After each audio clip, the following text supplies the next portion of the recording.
Imagine crawling into a cave passage so tight that you can barely breathe. Now imagine getting stuck, upside down, unable to move, no way forward, no way back. For more than 27 hours, rescue teams fought desperately to save one man from one of the most horrifying places on Earth. But despite every effort, he never came home. This is the true story of John Jones and the tragedy of Nutty Putty Cave.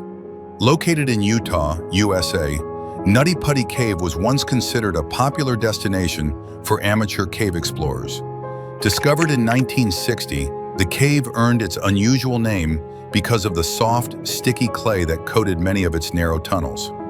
Unlike massive caves filled with open chambers, Nutty Putty was famous and dangerous for its incredibly tight passages. Many sections required visitors to crawl on their stomachs, squeezing through spaces barely wider than their shoulders. Over the years, hundreds of people became trapped inside the cave. Most were rescued, but in November of 2009, everything changed forever. John Edward Jones was a 26-year-old medical student. He wasn't an inexperienced adventurer. He loved caving and had explored caves with friends and family for years. John was also a husband and the father of a young daughter. His wife was pregnant with their second child.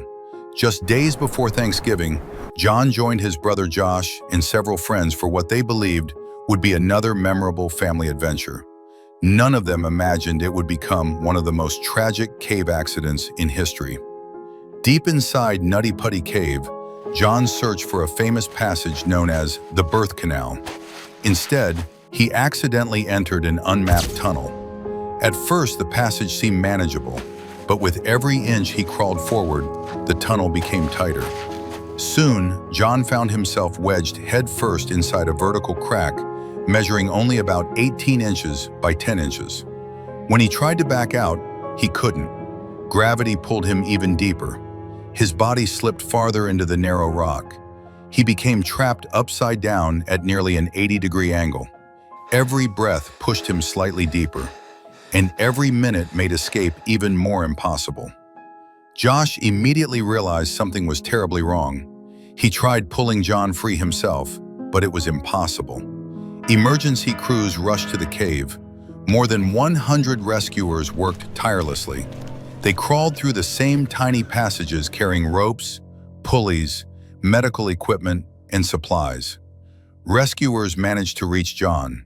They gave him water, an IV, and spoke to him to keep his spirits alive.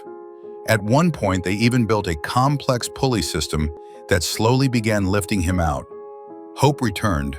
John was finally moving. Then, disaster struck. One of the anchors holding the rescue system suddenly failed. The ropes snapped loose. John slid back into the same narrow crack, even deeper than before. The rescuers knew another attempt would be almost impossible. As the hours passed, being suspended upside down caused blood to rush toward John's head. His heart struggled to pump blood throughout his body. Breathing became increasingly difficult. After more than 27 exhausting hours underground, John Jones was pronounced dead. Recovering John's body proved far too dangerous.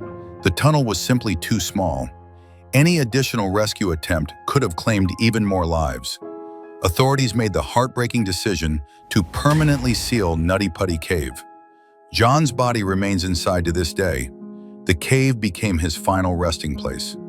What began as a family adventure ended as one of the most haunting survival tragedies ever recorded. The story of John Jones reminds us that nature doesn't always need mountains, oceans, or storms to be deadly. Sometimes, all it takes is one wrong turn, one narrow passage, and one mistake that can never be undone.